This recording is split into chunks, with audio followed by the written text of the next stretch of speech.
Umihara Kawase is the kind of Super Famicom game that gets flattened into the phrase hidden gem, and that is exactly why it needs a better video. The real hook is a fishing line that behaves like a rubber band, turning every platform into a physics problem. This is an OmegaVG breakdown of what the game is doing mechanically, why it was easy to miss, and why the subject still has search room now. The mall game was a huge system.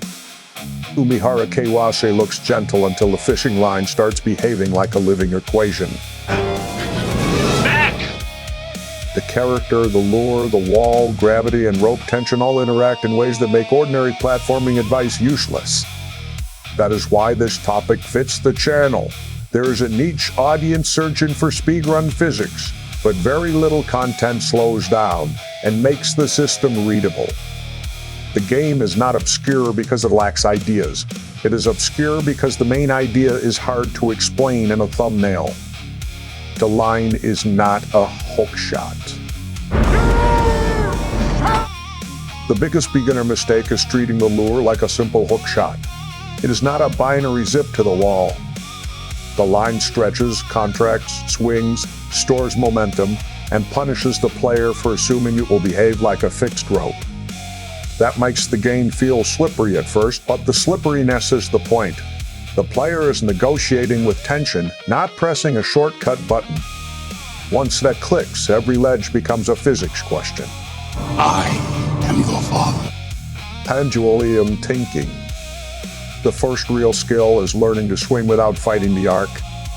You do not simply aim at the destination. You build speed, release pressure, and let the character's body travel through the curve. That is why speedruns look impossible to casual viewers. The runner is not skipping the stage. They are using the stage as a spring. I'll be back. A good explanatory video can make that visible by matching narration to slow, repeated swing examples. Why failure is fun and lie. Umihara Kawase has a special kind of failure where the player understands exactly what they wanted and still gets flung into disaster. That makes it perfect for meme timing, because the game creates its own punchlines between serious physics explanations. It's a trap! But the important thing is not the joke. The joke proves the system is consistent enough to be blamed. When the same bad angle produces the same ridiculous launch, the player starts learning. Speedrun routy. Speedrunners turned the game into a catalog of tension tricks, fast catchers, wall pulls, low arcs, high rebounds, and exits that look like accidents. This is where the fun begins. The routes are interesting because they compress the design.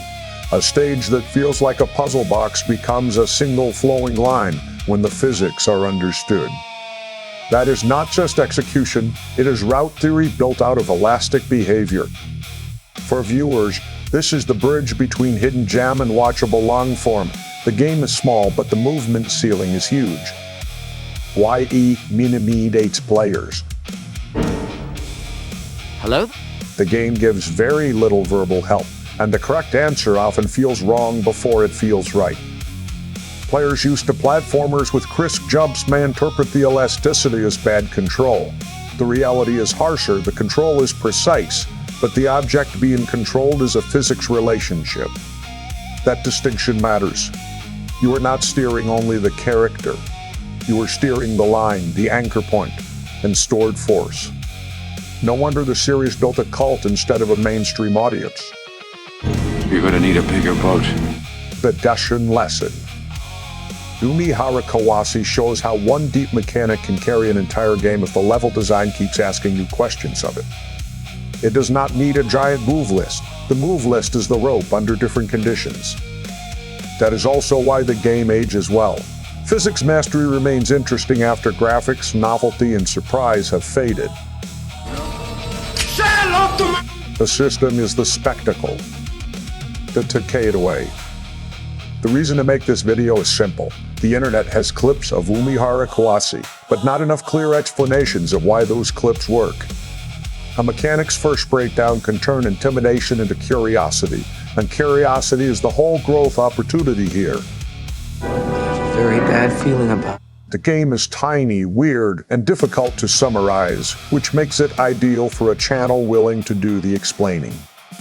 The rope is not a gimmick. The rope is the game. So the pitch is not just that Umihara Kawase is worth remembering. The pitch is that its design gives us a specific language for talking about old games in a way most quick retro videos skip.